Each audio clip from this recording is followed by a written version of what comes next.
sense of play. I think sense of play. When you make work, you want when you make work artwork. Don't I just want to enjoy. Yeah, just want to play.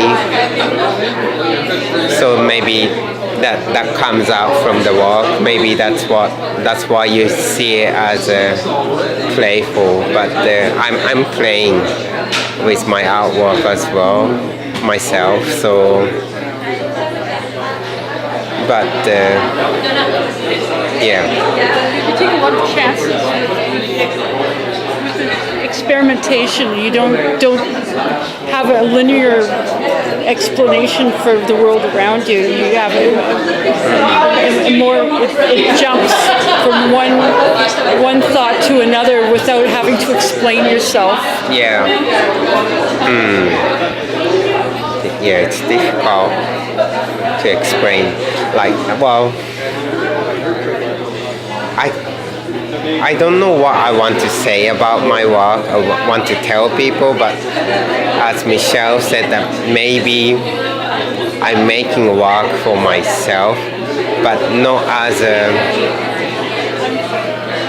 selfish way. That I want to share what I feel with people, and then how I can do that is maybe I can. How can I say?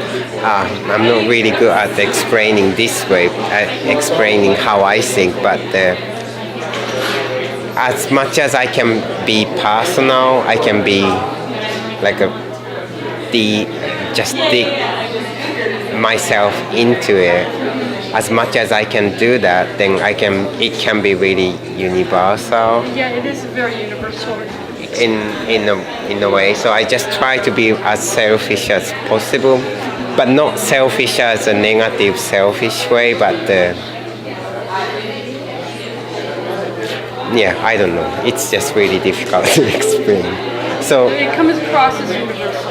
Yeah, somehow that's how I believe that because it needs no language and everybody can understand it. Somehow, yeah, it's not to be easy, but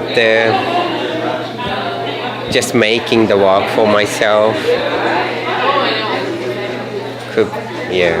is maybe the one of the way to just not communicate, but just share something with the others. Do you begin with the object or you begin with the idea?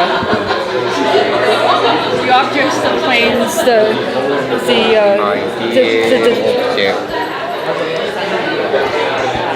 I would say idea, just thought.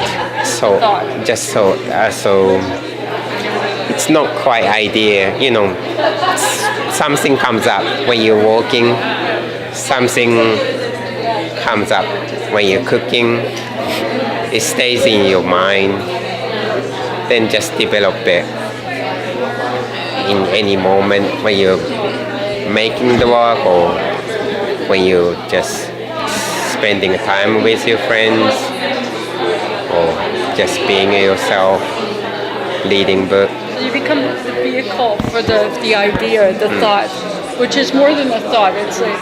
It's a whole world that translates through I think that's what our job to do in a way as a being artist, maybe. I don't know. It's difficult, I'm not really good at describing these things. You're just fine at describing it. But that's how I think that's how artists can do.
Can you tell me,